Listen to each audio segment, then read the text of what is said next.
आहे की नाही? पण भगवान परमात्मा सुद्धा पूजा करतोय. उदाहरणार्थ पटवून देतो तुम्हाला. भगवान परमात्मा सुद्धा एक दिवस पूजा करत होता आणि पूजा करत होता आणि पूजा करत चालू असताना नारदजीचं आगमन झालं. नारदजी आतमध्ये आले आणि पाहिलं, विचारलं रुक्मिणी मातेला विचारलं कुठे आहे भगवान? ते म्हणले ते काय त्या खोलीमध्ये देवपूजा करतात. फक्त देवाने पूजा करावी. देवपूजा करते महाराज. गेले महाराज. नारदजी आत गेले. हे नारद कसं का आलं? त्यांनी लगेच आपला ग्रंथ ठेवला, कपाटात ठेवला, कपाटाची चावी लावली आणि आपल्या जाणीवेमध्ये चावी गुंतून ठेवली. कोणी? भगवंताने. पण तिथे बाहेर एक वही पडलेली, एक ग्रंथ पडलेला होता. नारदाला कुतूहलाने ते ग्रंथ उचलला. कुतूहल वाटलं नारदाला आणि ग्रंथ उचललं. पहिल्याच पानावर नारदाचं नाव होतं. पहिल्याच पानावरती नारदाचं नाव. मग आपल्यासारखं देवाला हवेतच राहिलं. मला भगवान परमात्म्याने तिच्या वहीची पूजा, ग्रंथ वाचन करत होता, त्याच्यात सगळं पहिलं प्रथम नाव नारदजीचं होतं. आनंद. नारदांना आनंद झाला. महाराज नारदांना आनंद झाला. हो. पण नारद असे महाराज अति उत्साही जरा मनुष्य असला त्याला कळत नाही आपण कुठे चाललोय. अति उत्साही असतो महाराज. अति मनामध्ये हास्य असतो. आपल्यासारखं मीच, माझ्यासारखा मीच या भूमिकेत. पण असं तो बाहेर आला. नारदजी बाहेर आले आणि हनुमंतरायाला भेटले. हनुमंतराय आपल्या बसले ते नामचिंतन. श्रीराम जय राम, श्रीराम जय राम, श्रीराम जय राम. हनुमंतरायाला म्हटले, हा मी आता देवाच्या देव खोलीमध्ये गेलतो. त्यांच्या समोर एक ग्रंथ होता. त्या ग्रंथात माझं एकट्याच नाव, अजून 2-4 जणांचे नाव होते, पण तुमचं नाव काय त्याच्यात दिसत नाही. हनुमंतरायाला काही वाटलं नाही मला, कारण हनुमंतरायाच्या राम पंचांच्या हृदयामध्ये ठेवलेले त्याला काय करायचे मला. पण तरी असेल मला, ज्याला अति उत्साह असताना ते समोरच्याला भडकून देण्याचं काम करतो. मला उत्साह त्याचे असणारे अंतःकरणातली वृत्ती ते समोरच्याला भडकून देण्याचं काम करतो. पण हनुमंतराय भडकणारे होते का? नाही ना महाराज. हनुमंतराय भडकणारे नव्हते. पण तरी म्हणले ना, अहो मी ग्रंथ पाहायला मारले, भगवान परमात्म्याचं ज्याचं पूजन करतो तो ग्रंथ मी पाहिला, पण त्याच्यामध्ये तुमचं नाव कुठेच दिसत नाही. प्रथम क्रमांकाला तर माझं नाव आहे. म्हणजे अभिमान झाला. नारदांना अभिमान झाला. नारदांना अभिमान झाल्याचं. पण हनुमंतराय तुम्ही तर चला तर खरं देवाला विचारून तुमचं काम ना यादीत नाव नाही. हनुमंतराय म्हणजे मला काय करायचं नावाचं? भगवान परमात्म्याचं ध्यान करतोय, भगवान परमात्म्याचं नामचिंतन करतो, साधना करतो, काय करायचं त्याने? पण चालत अतिउत्साही माणसाचा घटाडा असतो. नारदजी घेऊन गेले त्याला आणि घेऊन गेल्यानंतर म्हणजे भगवान परमात्मा तुम्ही जे ग्रंथ ज्याची सेवा करता त्या सेवेत तर माझं पहिलं नाव आहे, मग हनुमंतरायाचं नाव नाही का? नारदाला सांगितलं तसं नाही. हे जे पहिलं पाहिलं नाही, हा ग्रंथ वेगळा आहे. पण अजून एक दुसरा ग्रंथ आहे. काय? तो ग्रंथ मी कुठे ठेवतो? कपाटात ठेवतो आणि त्याची चावी कुठे माझ्या जाणवेला कमरेला गोंधळून ठेवतो. म्हणजे कोणी उचकू सुद्धा नाही. एवढं प्रेम करतो भक्तावरती हा बघा. मग भगवान परमात्म्याने तो कपाट उघडलं आणि त्याच्यात तो ग्रंथ काढला. मला त्या ग्रंथामध्ये पहिलं नाव हनुमंतरायाचं, अर्जुनाचं नाव होतं. कोणाचं? कधी? हनुमंत नारदाला कळलं. नारदाला कळलं, अरे हे तर माझ्यापेक्षा श्रेष्ठ आहे. कसे काय श्रेष्ठ आहेत महाराज? असं आहे महाराज. ते नारदा भगवान परमात्म्याने सांगितलं, ज्यांना मी आवडतो ना, मी आवडतो ज्यांना, ते हे यादीत आहेत. त्या यादीत नारदची प्रथम आहे. हा, कोणाला आवडतो? नारदाला मी आवडतो ना. नारदाला आवडतो, द्रौपदीला आवडतो, म्हणून त्यांच्या चिंतनात मध्ये तुमचं त्यांचं अगोदर नाव आहे. पण जे मला आवडतात ना, तो ग्रंथ मी कपाटात ठेवतो महाराज. हृदयाचे कपाट आहे महाराज. हे कोणतं कपाट आहे? या हृदयाच्या कपाटामध्ये भगवान परमात्मा आपल्या भक्ताला ठेवतो महाराज. निरोबरायचं एक अभंग आहे, भक्त पूजी की भगवंता. आहे का नाही? भक्त पूजी भगवंता आणि भगवंत पूजी आपुल्या भक्ता. आता पुढे कथा येईल महाराज तुम्हाला. निरोबाळाचं पूजन करण्याकरता भगवान परमात्मा हातामध्ये कमळ घेऊनच बसलेला आहे. प्रल्हादजीचे पूजन करण्याकरता हातामध्ये कमळच घेऊन बसलेला आहे. हा ते भव्य कथा आहे महाराज त्याच्यामध्ये. पण भगवान परमात्मा भक्ताला जेवढा जीव लावतो भक्त सुद्धा त्याच्यावरती जीव टाकून देतात महाराज. पण असे भक्त असतात महाराज, जीव भाव देव पायी ठेवून या काही न मागती. तुकोबारांनी सांगून घे महाराज, सांगतो तुम्हाशी भजारे विठ्ठला, नाहीतरी जन्म गेला वाया. करिता भरवरी दुरावाशी तुले भवाचे पुरे भावशी. तुका म्हणे आण, तुका म्हणे आण महाराज, जीव भाव देवा पायी ठेवून या काही न मागती. तुका म्हणे आण विठोबाची. विठोबाचे आण घेऊन सांगतात महाराज, नाम चिंतन करा. अहो नामाचं चिंतन केलं नसतं तर पांडवांचं एवढं उद्धार झाला असतं का महाराज? नामाचं चिंतन अखंड आहे आणि अखंड चिंतनानं परिणाम कळतो. कालपर्यंतच्या कथेमध्ये आपण भीष्माचार्यांच्या प्रसंगापर्यंत आलो आहे की नाही?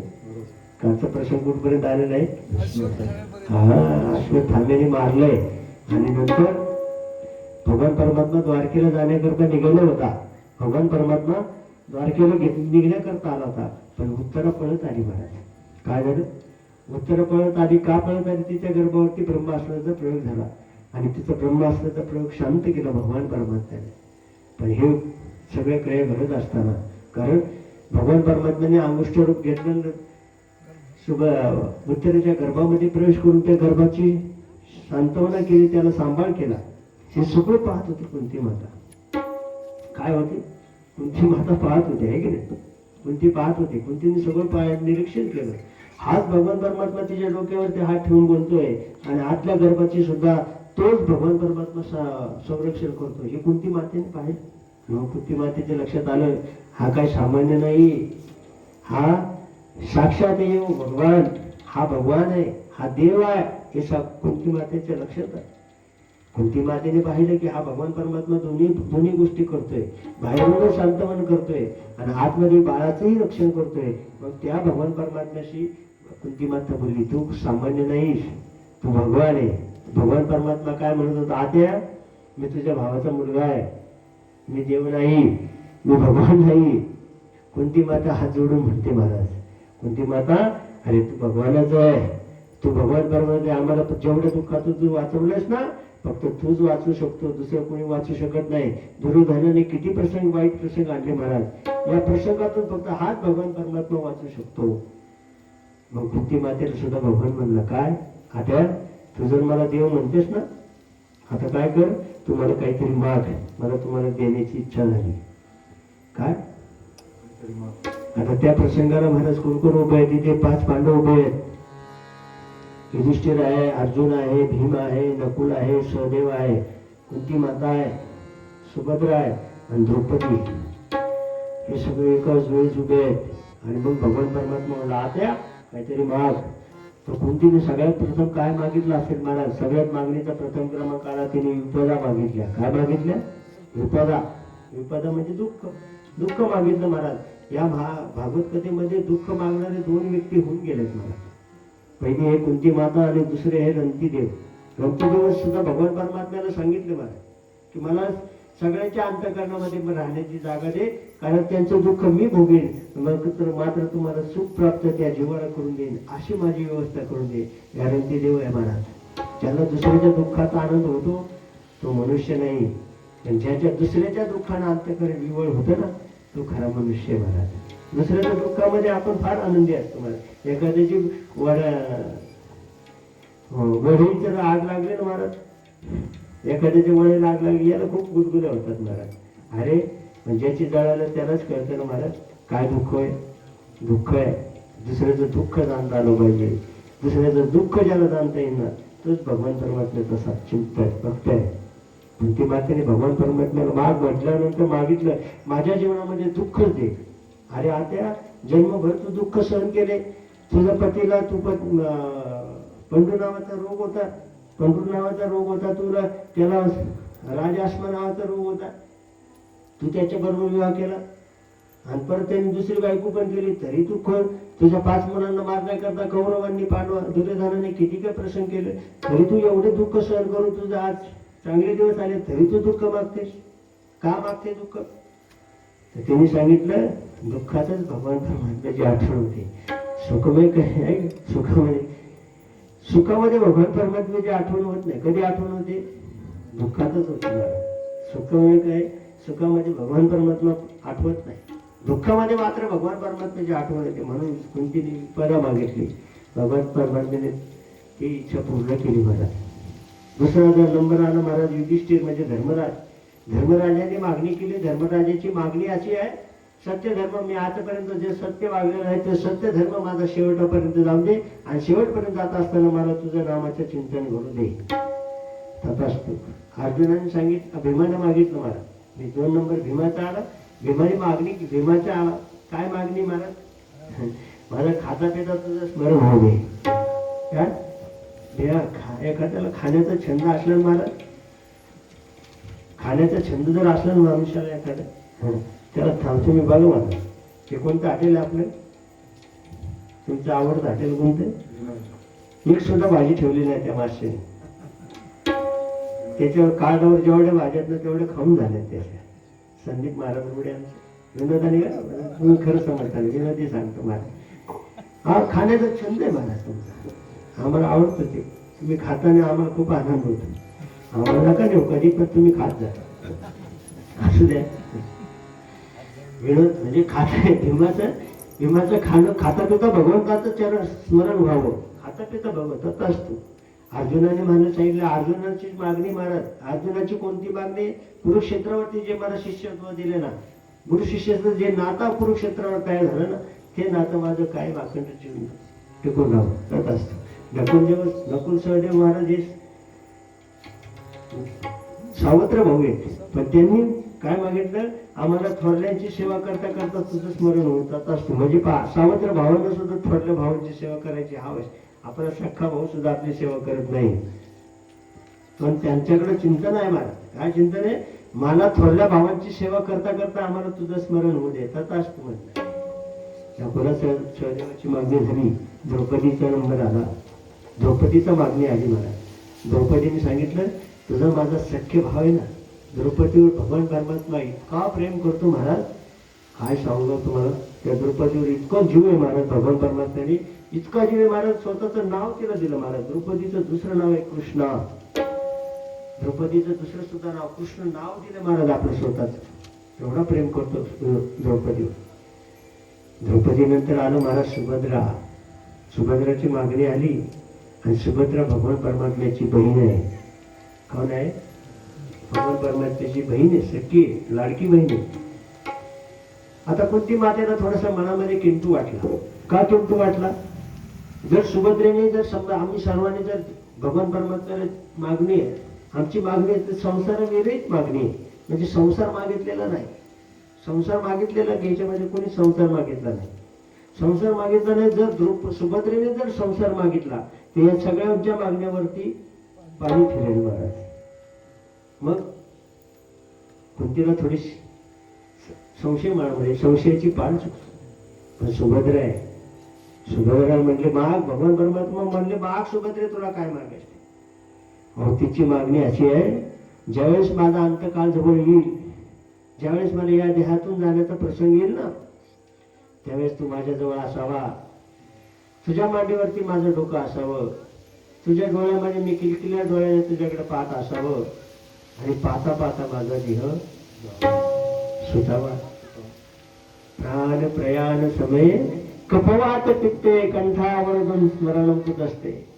प्राण प्रयाण, ज्यावेळेस आपला प्राण म्हणजे या देहातून प्राण जाणार आहे, या कुडीतून आपला देह सुटणार आहे, त्या देहातून जात असताना भगवान परमात्मा जवळ असावा, भगवान परमात्म्याकडे पाहत पाहत देह सुटावा, आणि मग मात्र ते सुटला की मग मात्र भगवान परमात्म्याच्या स्वरूपाला जातो. मला अंतकालेची मामेव स्मरण मुक्ता कलेवर.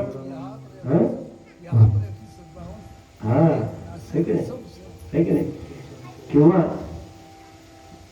जैसे जन्म वस्त्र सांगितले मग मुठ्ठन उघडीचे कैसे ध्यान स्वीकारे चैतन्य. अहो देह सुटत असताना भगवान परमात्म्याचं चिंतन करताना सोडा, हे की नाही. पण कधी अशी पागळी मागली महाराज सुभद्रेने. सगळ्यात पहिली टाळी वाजवली कुंती मातेने. काय केलं? हो, कुंतीला खूप आनंद झाला महाराज. अहो फार श्रेष्ठ मागणी आहे, अशीच मागणी असते महाराज. ज्यावेळेस माझा अंतकाळ येईल ना महाराज, कारण काय होतं महाराज सांगू तुम्हाला, अजून अंतकाळ आपल्या जवळ आलेला असतो ना, एखाद्या मनुष्य वयोवृद्ध असते ना, वयोवृद्धाचं जर आता अंतकाळ जवळ आलेला असेल ना, आणि अंतकाळात तो पडलेला असेल, त्याच्या डोळ्यामध्ये उघडे असतात. आपण त्याच्याकडे पाहायला, आपण भेटायला जातो ना, आपण त्याला आता गावरान भाषेत सांगू की त्याला घरडा लागलेला आहे. काय घरडा लागलेला आहे अंतकाळाचा, आता तो जाण्याच्या मनस्थितीमध्ये आहे, पण त्याचा घरडा लागलेला, त्याचे डोळे उघडे असतात. काय असतं?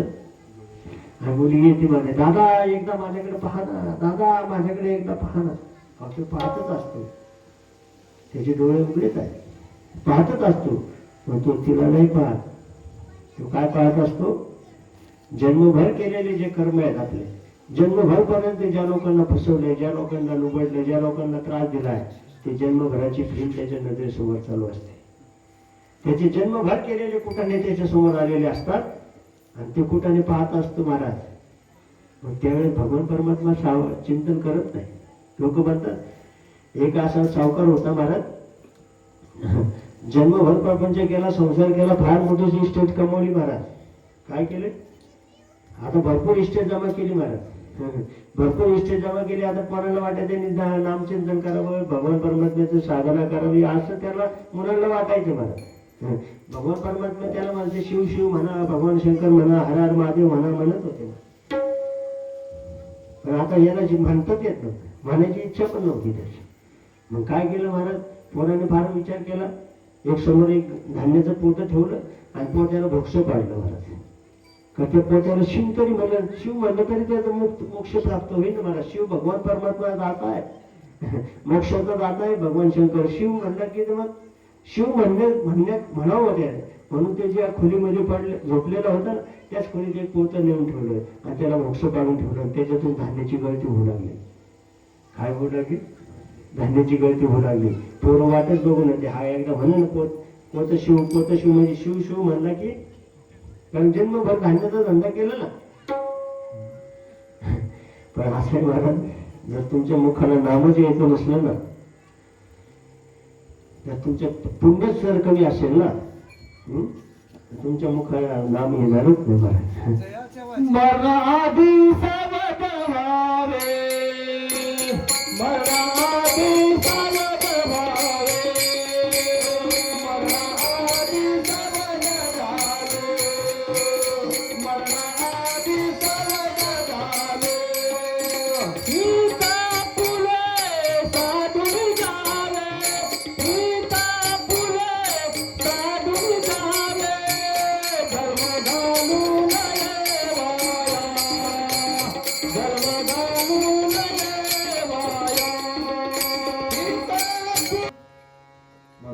सावध व्हावे. आपण आता बेसावध आहेत का? अजून हे मंडपात बसलेत ना महाराज, सगळे सावध आहेत. फक्त सावध संसारात राहू नका, प्रपंचात सावध राहू नका, परमेश्वरात सावध राहा महाराज. असू दे. अहो त्या मुलांनी मला त्याने त्या भगवान परमात्म्याच्या शिवाचं नाव या म्हणून पोतं जवळ ठेवलं, त्याला भोक्ष पाडून ठेवलं, त्याच्यातून धान्य गळती होती. मग बाबाला वाटलं, हे बरोबर तेवढं पोतं टाच.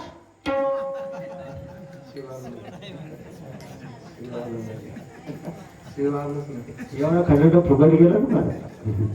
टाच म्हणलं, टाच. शिव नाही म्हणलं महाराज. का आप आहे महाराज, तेवढं पाहते ना महाराज, आपल्या मुखामध्ये नावच येणार नाही, भगवंताचं चिंतन होणारच नाही महाराज. वा वा वा वा, नामाच्या चिंतनाचे महाराज. कसं चिंतन आहे? हा, फक्त त्याचं नाम चिंतन पाहिजे. देव मागं पुढे नाचतो महाराज त्यांच्या, है की नाही? भक्ताला काहीच, देवाला काहीच आवडत नाही महाराज. देवाचं महाराज अजून एक सांगतो महाराज, पत्रम पुष्पम फलम योमे भक्त्या प्रयचती त्याचा हम भक्ती परतच बसणारी मग निश्चिम उल्हास आहे. म्हणजे आर पोहायचे विषय, मग निश्चिम उल्हास आहे महाराज. आपण आर पोहायचे विषय, आपण सोन्याच्या ताटामध्ये 12 बासमतीचं तांदूळाचा भात नाही. देवाला गरज नाही त्याची, देवाला फक्त भावाची गरज आहे. देव भावाचा भुकेला, भावाचा भुकेला, भावाचा भुकेला, देव भावाचा भुकेला, देव भावाचा भुकेला. हात दुष्काळ, हात दुष्काळ, हात दुष्काळ तयाला, हात दुष्काळ तयाला, देवा भावाचा भुकेला,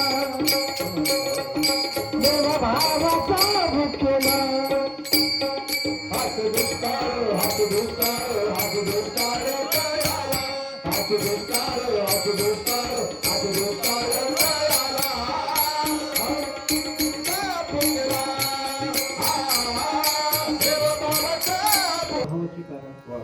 कधी भगवान परमात्म्याला काहीच आवडत नाही. नामचिंतन करा, पण भावयुक्त अंतःकरणाने करा. आणि नामचिंतनाने भगवान परमात्मा आपली सर्व समर्पण करा महाराज. भगवान परमात्म्याला देवाला काहीच आवडत नाही महाराज, समर्पण आवडतं खरं. तुकोबरायांचं एक अभंग आहे, म्हणून शरण जावे, म्हणून शरण जावे,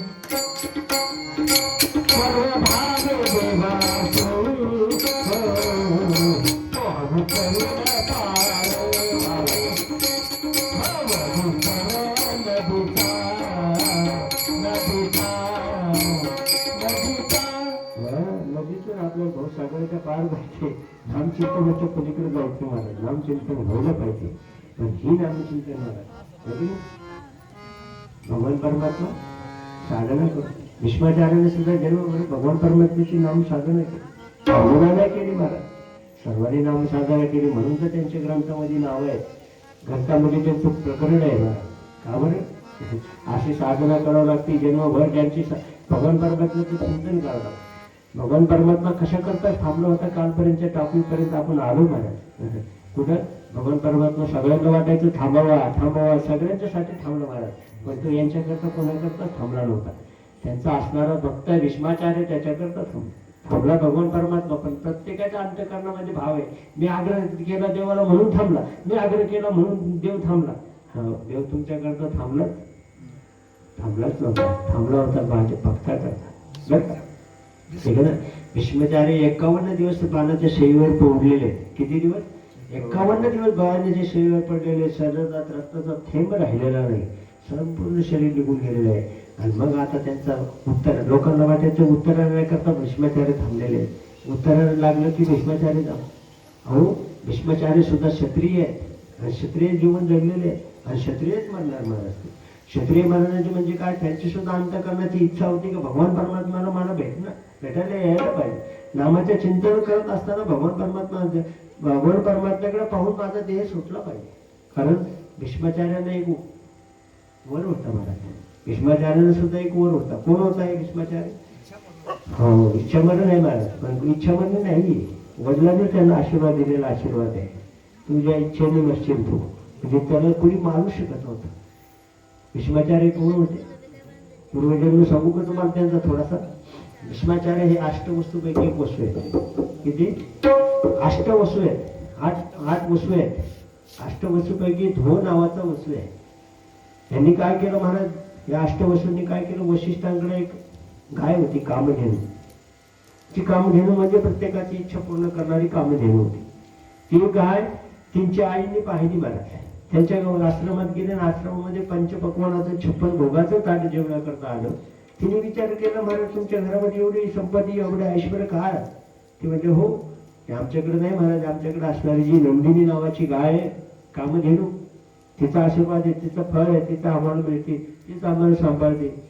त्या अष्टवसूच्या आईला वाटलं की ही सुद्धा गाय आपल्याकडे घेऊन जावं, म्हणून त्या धो नावाचा वसू आहे. भीष्माचार्यांचा पूर्वजन्म म्हणजे धो नावाचा वसू आहे. धो अष्टवसूपैकी एक वसू आहे. त्या वसूंना म्हणले महाराज, वसूंनी ही गाय सोडून नेली. धो नावाच्या वसूंनी ही गाय नंदिनी गाय सोडून नेली. वशिष्ठ ऋषी बाहेरून साधना करून आल्यानंतर पुन्हा पाहिजे कोणी गाय सोडून नेली. त्याने सांगितलं, महाराज तुम्हाला पृथ्वी लोकांवरती जन्म घ्यावा लागेल. ते 7 जण म्हणजे महाराज आम्ही तर गाय सोडली नाही, मग आमचं काय, तुम्ही आम्हाला सुद्धा शाप देऊन बसले. ते म्हणजे तुम्हाला जरी शाप झाला भेटला असेल ना तरी तुम्हाला जन्माला यावंच लागेल, पण जन्माला आल्याबरोबर मुक्त व्हा. पण ज्यांनी गाय सोडली ना महाराज त्याला या पृथ्वी लोकांवरती राहावंच लागेल.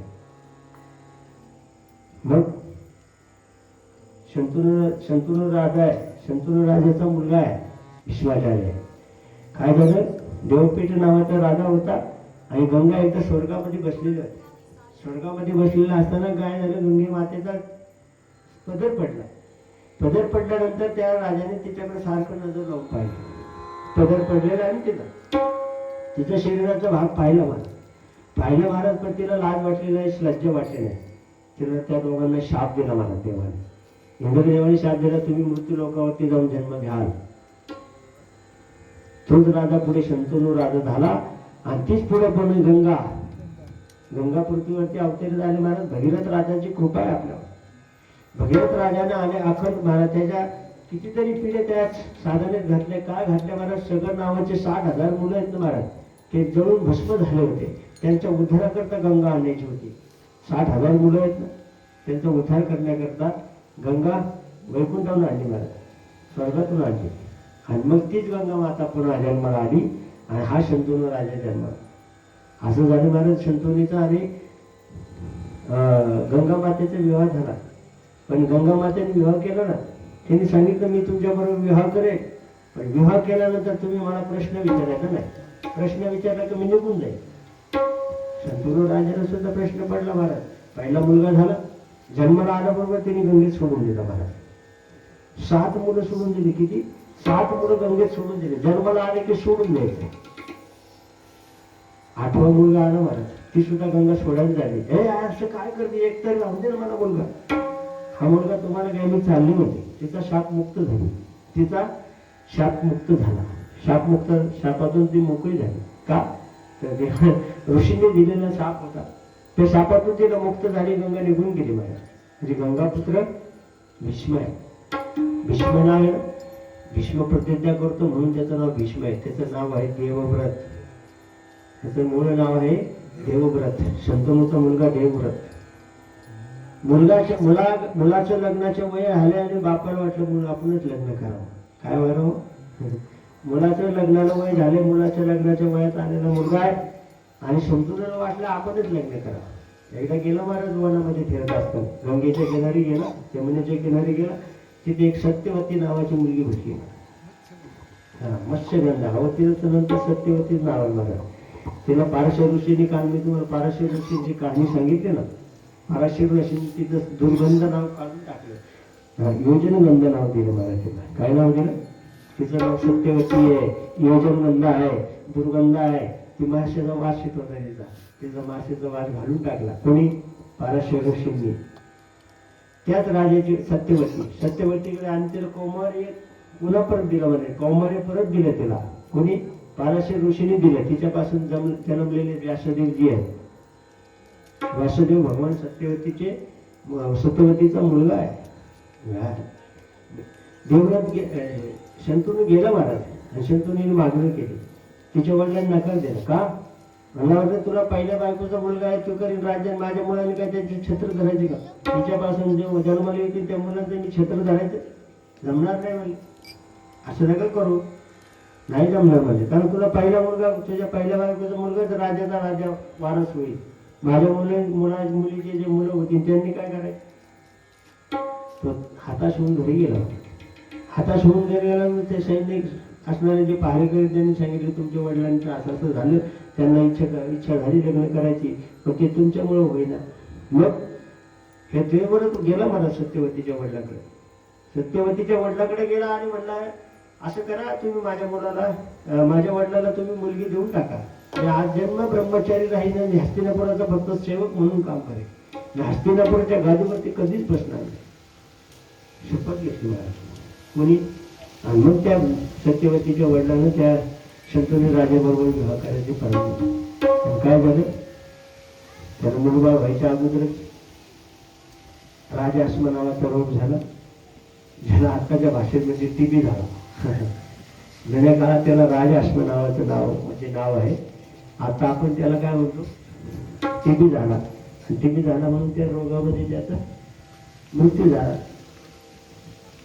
पण भीष्माचार्याने प्रतिज्ञा केली, काय? आजन्म ब्रह्मचारी राहील आणि हस्तिनापुराचा भक्त काय करेल? रक्षण करेल. हे वचनाला गुंतला महाराज भीष्माचार्य. सत्यवती ते पुढे महाराज भीष्माने जन्मभर सेवाच केली महाराज. हस्तिनापूरच्या गादीची काय केली? सेवाच केली. सेवा करून महाराज फक्त सेवेचे कधी अधिकार प्राप्त करण्याचा प्रयत्न केला नाही. असा असणारा हा देवव्रत भीषण प्रतिज्ञा करतो म्हणून त्याचं नाव भीष्म झालं. भीषण प्रतिज्ञा करतो ना. अनेक प्रतिज्ञा केल्यात महाराज भीष्माचार्यांनी आणि भीष्माचार्याच्या प्रतिज्ञा खऱ्या पण ठरल्यात महाराज. ज्ञानोबराय सुद्धा प्रतिज्ञा करतात महाराज. ज्ञानोबराय सुद्धा प्रतिज्ञा करतात. अवघाची संसार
ही प्रतिज्ञा ज्ञानोबरायांची महाराज.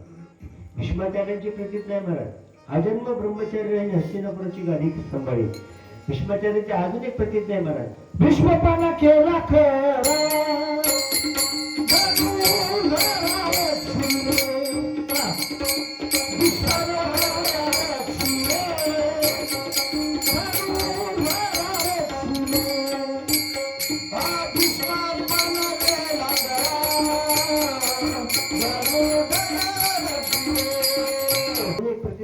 महाराज.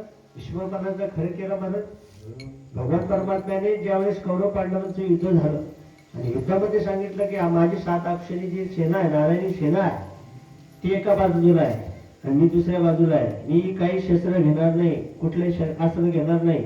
मी फक्त नीतीच्या शास्त्रातल्या 4 गोष्टी तुम्हाला समजून सांगेन. मी युद्धामध्ये भाग घेणार म्हणजे कोणत्याही प्रकारचं अस्त्र शस्त्र घेणार नाही. ही प्रतिज्ञा कोणाची? देवाची प्रतिज्ञा मोडायला लावणारे भीष्माचार्य आहे. देवाची सुद्धा प्रतिज्ञा मोडायला लावली महाराज. का बरं? आणि भीष्माचार्यांनी दुसरी प्रतिज्ञा केली महाराज. काय प्रतिज्ञा केली? निष्पांडवी पृथ्वी करेल. उद्या संध्याकाळपर्यंत मी अशी प्रतिज्ञा करेन. का बरं का?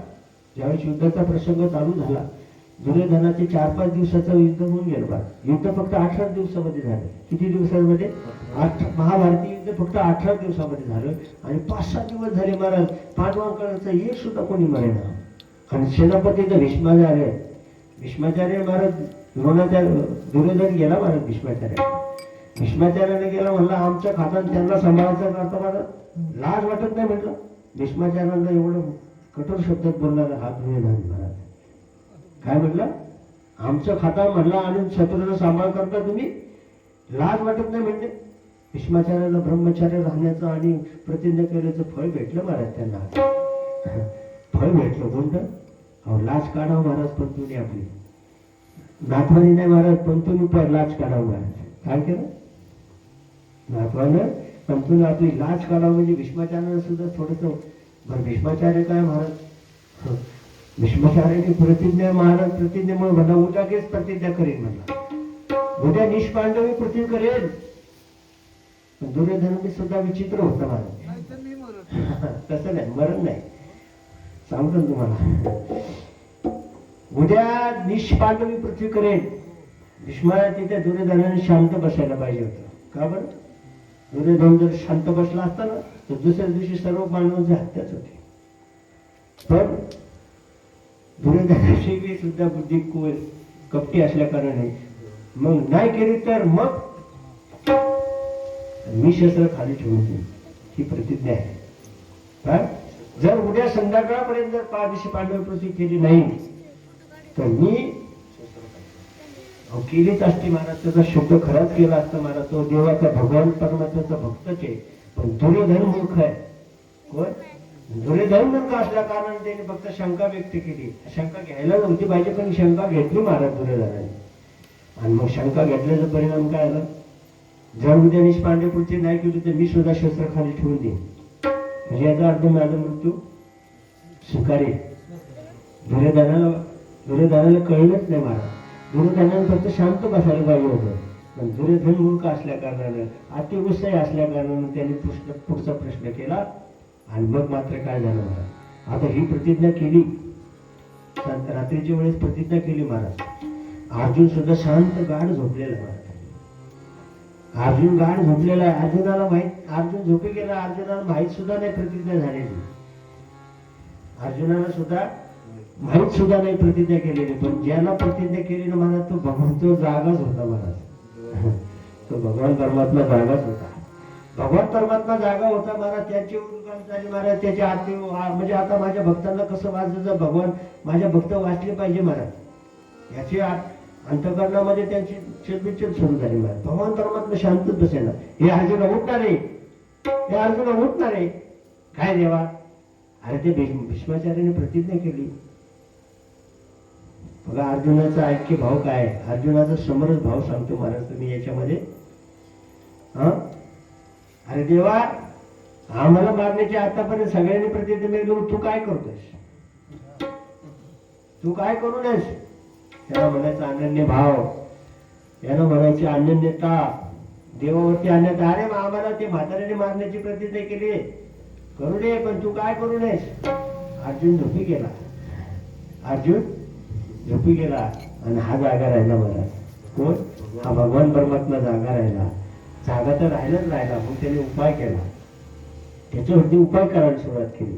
का, तर अनन्यता पाहिजे असते मला. अनन्याचे त्यांचं माप एजनात पूर्वीपासून ते भगवान परमात्मा सर्व भावाने मला जर समरस आला, मला अनन्य भावाने मला भगवान परमात्मा, अनन्य भावाने भगवान परमात्मा जो मधो आहे अनन्य शरण, त्याचे निवारी जन्म मरण, या लागी शरणागत शरण मीच आहे की नाही. मीच एक मला फक्त अनन्य भावाने, अनन्य भावाने भगवान परमात्म्याला शरण गेलं पाहिजे.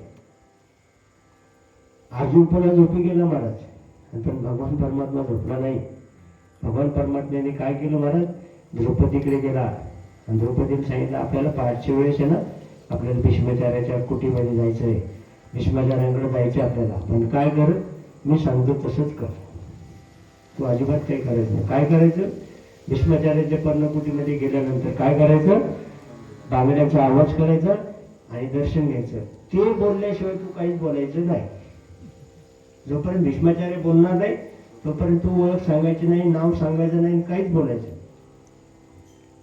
हा भगवान परमात्मा आहे. आणि भीष्माचार्याने एक निरोप पाठवला होता, जे दुर्योधनाची पत्नी आहे ना, तिला बोलवलं होतं. आणि तिला बोलवून काय करायचं, तिच्याशी काहीतरी काम होतं म्हणून बोलवायचं होतं. भीष्माचार्य आपले भगवान परमात्म्याबद्दल चिंतन करतच होते. भगवान परमात्म्याशी डोळे झाकून त्याच्याशी बोलत होते की देवा, मी तर प्रतिज्ञा केलेली आहे की तुझ्या भक्तांना मारण्याची उद्या मी प्रतिज्ञा केलेली आहे. आता तूच सांभाळ, आता याच्यातून तूच मला कसं वाचवायचं तू वाचव. मी मात्र उद्या माझा पण खरं करण्याचा मी प्रयत्न करेल. आता तूच सांभाळून घे, तुला काय वाटतं तसंच करून घे महाराज. आणि भगवान परमात्म्याने काय केलं महाराज, द्रौपदीला भानुमती, तिचं लीलावती नाव नाही, भानुमती नाव आहे तिचं. दुर्योधनाच्या पत्नीचं नाव भानुमती आहे, लीलावती नाही. मी सुद्धा 2 मिनिटं कन्फ्युज झालो. तुम्ही लीलावती म्हणल्यानंतर भानुमती नाव आहे. भानुमती आली महाराज. भानुमतीला बोलवलेलं होतं. हा हे भगवान परमात्म्याच्या चिंतनामध्ये भीष्माचार्य बसलेले आहेत, चिंतन करतायत, भगवान परमात्म्याशी बोलतायत. हे भगवान परमात्मा, आता उद्या माझी जी पण आहे, माझा जो शब्द आहे, माझा तो मी शब्दकडेला घेऊन जाणार आहे. तुला काय करायचं, तुझ्या भक्ताला कसं सांभाळायचं, काय करायचं तुझं तू करून घे. मी काहीच करणार नाही, मी फक्त माझं पण खरं करण्याचा मी प्रयत्न करेन. असं म्हणत असताना साधेव भगवान परमात्म्याशी बोलत होते. आणि बोलता बोलता काय घडलं बरं, दरवाजातून एक स्त्री आत आली. तिने डोक्यापासून तो मुंडकं झाकून पर्यंत असं घोंगट घेतलेला आहे.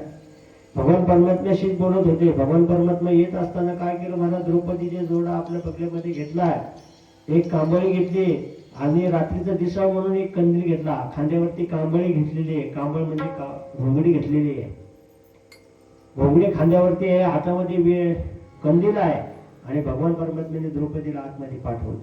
बांगड्यांचा आवाज केला, बांगड्यांचा आवाज केला, दर्शन घेण्याचा दर्शन घेण्याकरता वाकली महाराज. आणि वाकल्याबरोबर तिला वाटलं हे भानुमतीच्या म्हणून हिला सौभाग्यवती भाऊ आशीर्वाद दिला. काय सौभाग्यवती म्हणून आशीर्वाद दिला महाराज भीष्माचार्याने. आणि मग ती बोलली महाराज तुमचा कालचा पण खरा होईल का आजचा आशीर्वाद खरा होईल. कोण आहेस तो? द्रौपदी. कुठले महाराज? अशा रात्री कुलवान स्त्रीने अशा रात्री अपरात्री कुठे फिरायचं असतं का? एकटीने कुठे फिरायचं असतं का? ती मध्ये एकटी नाही, माझ्याबरोबर माझा सखा आहे. कोण आहे सखा? बाहेर आला म्हणा. राग आला भीष्माचार्याला. रागातच बाहेर आले म्हणा. तंतन करत बाहेर आले म्हणा. तुला कळतं का तू कुलवान स्त्री आहे आणि असे रात्री अपरात्री कुठे फिरते एकटीच? ती म्हणजे एकटी नाही. बाहेर आले महाराज.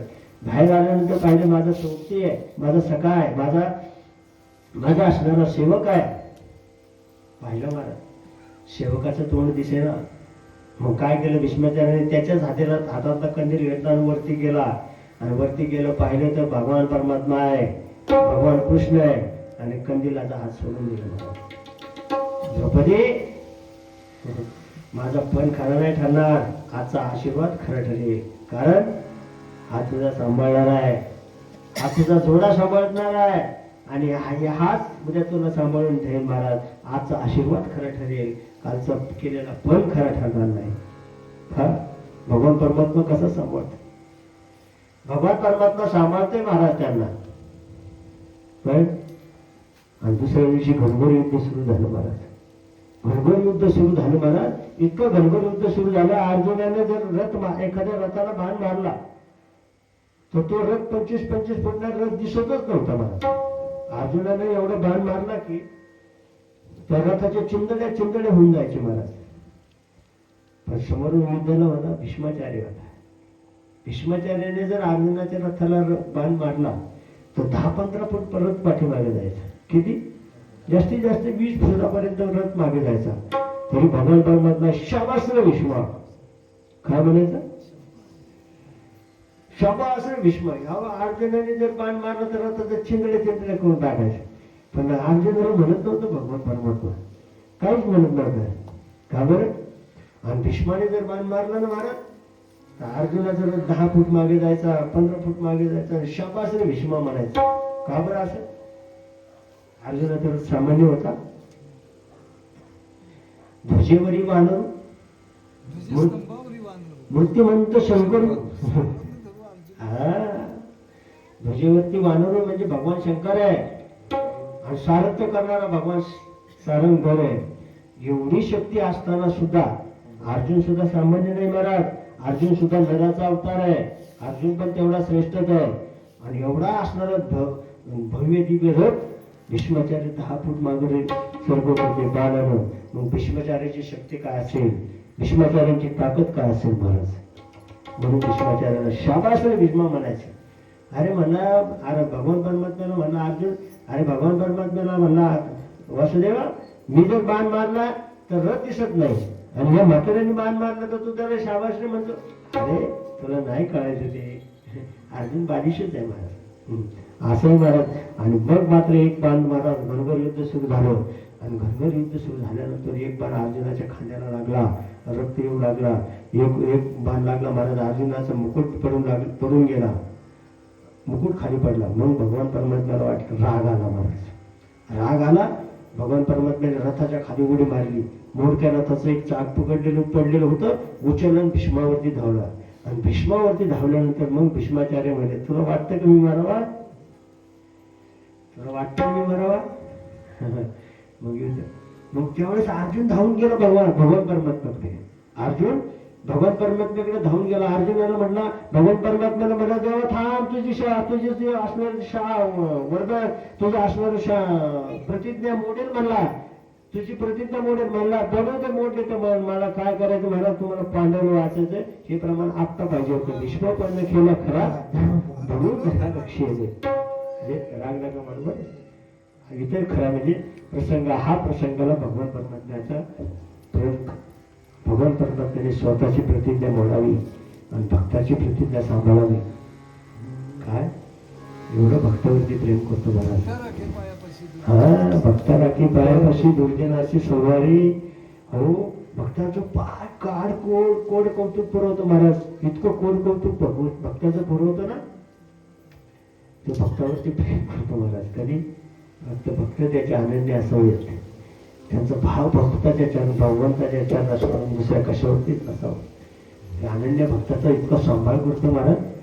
अर्जुनाला सांभाळ महाराज, मागे पुढे उभा आली या आघाता निर्माण मागे राहतो महाराज. द्रौपदीच्या मागे राहिला, अर्जुनाच्या पुढे उभा राहिला महाराज. भक्ताला सांभाळतो. आणि त्याच भक्ताला भेटण्याकरता भगवान परमात्मा युधिष्ठिराचं धर्मराजाचं माध्यम करून धर्मराजाच्या माध्यमातून तो कुरुक्षेत्रावरती आले. आणि ते 52-51 दिवस भीष्माचार्य त्या मानशेईवरती पडलेले आहे. आणि पडलेले असताना महाराज, पण आता सगळ्यांना वाटत होतं उत्तरायण लागलेलं आहे. आता भीष्माचार्य उत्तरायण लागण्याची वाट पाहत आहेत. भीष्माचार्य उत्तरायणाची वाट नव्हते पाहत, त्यांची वाट पाहिलं होतं महाराज. भगवान परमात्मा मला भेटल्याशिवाय मी ते सोडणार नाही, ही त्यांची इच्छा होती. हे त्यांचं ब्रीद वाक्य आहे महाराज. भगवान परमात्मा एकदा मला भेटला की मी भगवंतासमोरच मी माझा देह ठेवेल. गेला महाराज भगवान परमात्मा, सगळ्यांना घेऊन गेला. पण निमित्त केलं महाराज कशाचं? अहो याला राजधर्म शिकवा, याला नीती धर्म शिकवा. कोणाचं? कारण भगवान परमात्मे रात्रभर जागून त्या धर्मराजाला सांगण्याचा प्रयत्न केला. पण धर्मराजाला काही कळलं नाही. कळू नाही हे भगवान परमात्म्यालाच वाटत होतं. त्याला कळावं असं भगवान परमात्म्याला वाटतच नव्हतं. याला कळूच नाही. म्हणजे कळलं नाही की मग कोणातरी शहाण्या माणसाच्या हातानं सांगावं महाराज. म्हणून घेऊन गेलं महाराज कुरुक्षेत्रावरती. कुरुक्षेत्रावरती 51 दिवस झाले पानाच्या शेवर पडलेला आहे. भीष्माचार्य पडलेले आहे. सर्वजण गेले महाराज. सर्वजण गेले बरोबर. भगवान परमात्मा बोलू लागला, भगवान भीष्माचार्य, हे तुमचा असणारा जो धर्मराज आहे, युधिष्ठिर आहे, याला तुम्ही काही नीती धर्म शिकवा, काही राजधर्म शिकवा. भगवान परमात्माला वाट लगेच भीष्माचार्य म्हणजे, अरे देवा, मी याला काय शिकव? कोण आहेस? धर्मराजाने सांगितलं, तू याला कोण म्हणू, काय म्हणून म्हणतो? हा भगवान परमात्मा आहे. हा तुला समजू नको, हा गवळी आहे, हा गवळ्यांचा मुलगा आहे, समजू नकोस. हा साक्षात येव भगवान, हा भगवान आहे. तुला वाटत असेल हा माझ्या मामाचा मुलगा आहे, मी त्याच्या आत्याचा मुलगा आहे, मी माझ्यापेक्षा वयाने लहान आहे, समजू नकोस. हा भगवान आहे, हा भगवान परमात्मा आहे. आणि तो तुझ्या निमित्त करून माझ्यापर्यंत मला घेऊन तुला तुझ्या निमित्त करून मला पाहण्याकरता आलाय. काय निमित्त कोणाचं केलं? धर्मराजाचं निमित्त केलं महाराज. आणि निमित्त करून मात्र मी तुला मला भेटण्याकरता आलाय. मग बोलू लागला भगवान परमात्म्याशी. भीष्माचार्य बोलू लागले. कधी बोलता येतं महाराज माणसाला? छातीला हात लावून नाही बोलता येत. छाती ठोकपणे महाराज, छाती ठोकून छाती ठोकपणे म्हणजे सत्य बोलताय. भीष्माचार्य बोलले, महाराज भगवान परमात्मा, काय तुझ्या मी पण क्षत्रिय आहे आणि मी क्षत्रियासारखंच मरणार ना. मी वीरगतीला जाणार, पण क्षत्रियासारखंच मरेल ना. पण माझ्या मरणाची सार्थकता कधी आहे? ज्यावेळेस तू माझ्याजवळ असेल. मग त्यांना साधू संत गोळा झालतील, भगवान परमात्मा गोळा झाला. भगवान परमात्म्याबरोबर अनेक साधू जमा झाले आणि बोलू लागले. भीष्माचार्य म्हटले, देवा, मी जन्मभर तुझी साधना केली, जन्मभर तुझे नामचिंतन केलं. भगवान परमात्मा म्हणले, म्हणून तर मी आलोय ना. काय म्हणतोय बाबा? तुम्ही जन्मभर साधना केली, जन्मभर नामचिंतन केलं, म्हणून तर मला यावं लागलं ना. मी त्याच्याकरताच आलो ना. भगवान परमात्मा कोणाकरता येईल मोकळा नाही मला. जन्मच्या जन्म साधना करावं लागते, जन्मच्या जन्म नामचिंतन करावं लागतं, जन्मच्या जन्म भगवान परमात्म्यावरती प्रीती करावं लागते, जन्मच्या जन्म भगवान परमात्म्याच्या अनन्य भावाने शरण जावं लागतं. मगच भगवान परमात्मा येईल ना. तसा येत नाही महाराज, कोणाकडे यायला मोकळा नाही. आला महाराज आणि भीष्माचार्याशी बोलला. भीष्माचार्यांना म्हणले, आता भीष्माचार्यांना तहान लागली महाराज. काय झालं? तहान लागली, पाणी प्यायचं. एक सेवक गेला महाराज, सोन्याची धारीत पाणी घेऊन आला. नाही पिलं महाराज. सोन्याच्या धारीतलं पाणी नको होतं, त्याला कोणतं पाणी पाहिजे होतं? अर्जुनाच्या लक्षात आलं महाराज. अर्जुनानं असं दिव्य वाण लावला महाराज, जमिनीवरती बाण मारला महाराज, त्याच्यातून एक धार आली, त्याच्यात मध्ये गंगा आली महाराज. आणि गंगेचं पाणी पिल्यानंतर त्यांना आणि मग राजधर्म सांगू लागले. राजधर्म श्रीधर्म सांगू लागले महाराज युधिष्ठिरला. आणि सांगत असताना महाराज श्रीधर्म सांगत असताना द्रौपदी हसली महाराज. काय बरं? द्रौपदीला हसू आलं. का बरं? कोण हसलं? द्रौपदी हसली. भीष्माचार्य म्हणले असे कुलवान स्त्रीने कुठे हसू नये. कुलवान स्त्रीने चार चौघामध्ये बसल्यानंतर डोक्यावरती पदर घ्यावा आणि हसू नये. कुठेही हसण्याची गरज नाही. चिडले मला भीष्माचार्य चिडले. हो महाराज, पण तुम्ही माझ्या नवऱ्याला आज जे सांगताय ना श्रीधर्म राजधर्म, ज्यावेळेस माझ्यावरती अत्याचार चालला होता ना, ज्यावेळेस माझं वस्त्र हरून चालतं त्यावेळेस कुठे गेला तुमचा श्रीधर्म, कुठे गेला तुमचा राजधर्म? द्रौपदी म्हणते मला भीष्माचार्याला. त्यावेळेस भीष्माचार्य म्हणले अहो आम्ही त्यांचं खाल्लं होतं ना, त्याच्यामुळे आम्ही आता कोणाचं खावा आणि काय खावा खाण्यातून महाराज. पण आज मला सांगण्याचा अधिकार प्राप्त होणार आहे. का बरं? माझ्या शरीरातून संपूर्ण रक्त आज निघून गेलेलं आहे. मी जे जे खाल्लेलं आहे ना ते सगळं रक्त रूपाने पडून गेलेले आहे. म्हणून मी आज पवित्र झालेलो आहे. आज मला सांगण्याचा अधिकार आहे. आज सांगता येऊ शकतो. द्रौपदीने सांगितलं युधिष्ठिराला. सगळं राजधर्म सांगितलं, योग धर्म सांगितलं, सर्व धर्म सांगितले. आणि मग ते युधिष्ठिराला पटलं. पण जे भगवान परमात्म्याने रात्रभर सांगितलं तेच भीष्माचार्याने सांगितलं. मला भगवान परमात्म्याने युधिष्ठिराला जे रात्रभर सांगितलेलं ते कळलं नाही महाराज, पण भीष्माचार्याकडे 5 मिनिटात कळलं महाराज. का बरं? त्यांच्यावरती विश्वास होता. त्यांच्यावरती भीष्माचार्यावरती विश्वास असल्या कारणाने लगेच पटलं महाराज.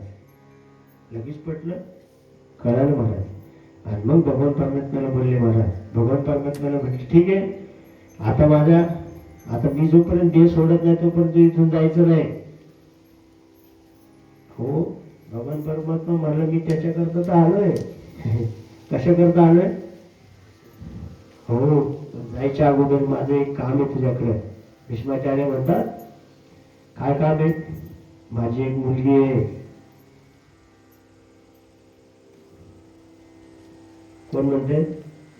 ब्रह्मचारी असणाऱ्या जन्मभर ब्रह्मचारी असणाऱ्या मनुष्याला एक मुलगी आहे. सगळे बघायला लागले महाराज एकमेकाच्या तोंडाकडे. अरे म्हातारा, मी मारायच्या टायमाला खरं बोलते म्हणला.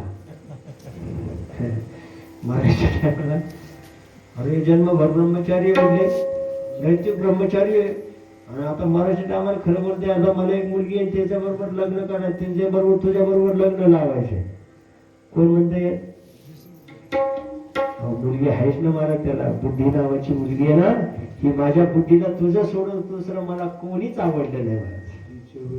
माझी बुद्धी नावाची जी मुलगी आहे ना, तुझ्याशिवाय दुसरं कोणी आवडलं नाही, दुसरं कोणाला आवडणार सुद्धा नाही महाराज. आता काय कर, माझ्या मुलीबरोबर तुझा विवाह लाव, तिच्याबरोबर लग्न कर. कोणाबरोबर?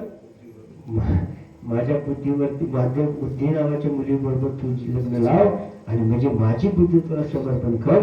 तो बुद्धीचे वैभव आणले नाही तुझे, एकाकेशे माझे सगळं शक्ती. ज्ञानोबरांचे प्रमाण महाराज बुद्धीचं वैभव आहे. भगवान परमात्म्याच्या चरणावरती बुद्धी लावणे म्हणजे हीच खरी भगवान परमात्मा आहे, लग्न आहे. म्हणतात बुद्धीने लग्न लावायचं महाराज. आणि मग भीष्माचार्याने सांगितलं आता मी देह सोडणार आहे. मग काय केलं महाराज?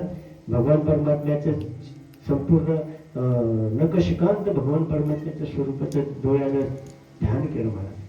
आणि ध्यान केलं, आणि ध्यान त्या अंतःकरणामध्ये पोहोचलं. अंतःकरणामध्ये पोहोचल्यानंतर एक अंतःकरणातून एक ज्योत निर्माण बाहेर आली, आणि ती भगवान परमात्म्याच्या मुखामध्ये विलीन झाली महाराज. काय झालं?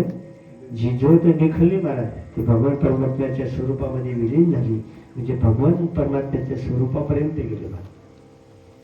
असं त्यांचा अंत्यविधी झाला केला महाराज. धर्मराजाने त्यांचा अंत्यविधी केला, त्याचा सर्व विधी केला महाराज. पण भगवान परमात्म्याच्या अंतकालेची मामे व स्मरण मुक्ता करेल महाराज.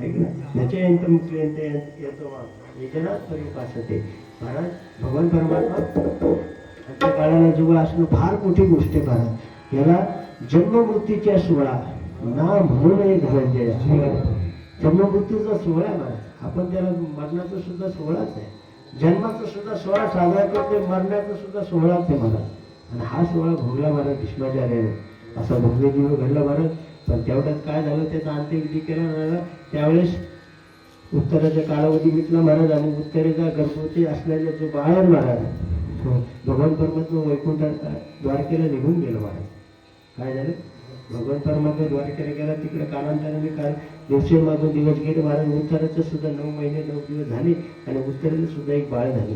उत्तरेला जो बाळ झालं जन्माला आलं महाराज, जन्माला आलेलं बाळ प्रत्येक माणसाकडे पाहायचं महाराज, त्या माणसाची परीक्षा करायची. ज्याने पण त्याला हातात उचलून घेतलं का महाराज, तो त्याच्या मुखाकडेच पाहतो. तो प्रत्येक माणसाची परीक्षा करतो महाराज. काय करायचं, तो विचार करत होता, असं आज मनामध्ये विचार करत होता की गर्भामध्ये मला कोण वाचवायला आलं, तो कधी भेटेल, किंवा मी तो कोण आहे याचा शोध घेतो. गर्भामध्ये त्यांनी मला वाचवले ना, त्याचा शोध घेणारा मूल जन्माला आलं महाराज. त्याचं नाव परीक्षितीचा जन्म झाला महाराज. आणि जे एक दिवस भगवान परमात्मा द्वारकेवरून आला आणि द्वारकेवरून आल्याबरोबर त्या बाळाला हातात घेतला. वा, मग त्याला कळले की हाच तर होता, यानेच तर मला वाचवलंय, याच्या स्वरूपात मला विलीन करायचंय महाराज. भगवान परमात्मा त्याचं कौतुक केलं. त्याला खेळणा पाळणा सुटवडा सगळे घेऊन आला. आपण लहान मुलाला काहीतरी घेऊन जातोच ना. भगवान परमात्म्याने खेळणा पाळणा आणला, उत्तरेची सांत्वना केली आणि मग ते बाळाला हातामध्ये घेतलं आणि पाहिलं. आणि मग त्या बाळाला समजलं, अरे हाच तर गर्भामध्ये मला सोडवायला आलता, वाचवायला आलता. आणि मग भगवान परत असा मग खेळू लागला. मला खेळता खेळता मोठा होऊ लागला, मोठा पळू लागला. ते आता नंतर करू आपण. आता आपल्याला घड्याळाकडे बघावं लागेल. आता सगळे घड्याळाकडे पाहायला लागते मला. अजून माझ्याजवळ 9:30 पर्यंत जवळजवळ माझ्याकडे पाऊण तास यायला. आता 8:43 झालेले. मी 9:30ला बरोबर तुम्हाला सगळं समोर आणणार आहे. तुम्ही म्हणजे मानसिकता तयार आहेच तुमची. 9:30 पर्यंत थांबा. 9:30च्या पुढे जाणार नाही 1 मिनिट सुद्धा. ठीक आहे, नियमाला धरूनच करायचं मला. काय का आमच्या कायमच्या स्नेहातले मला तुझे गाव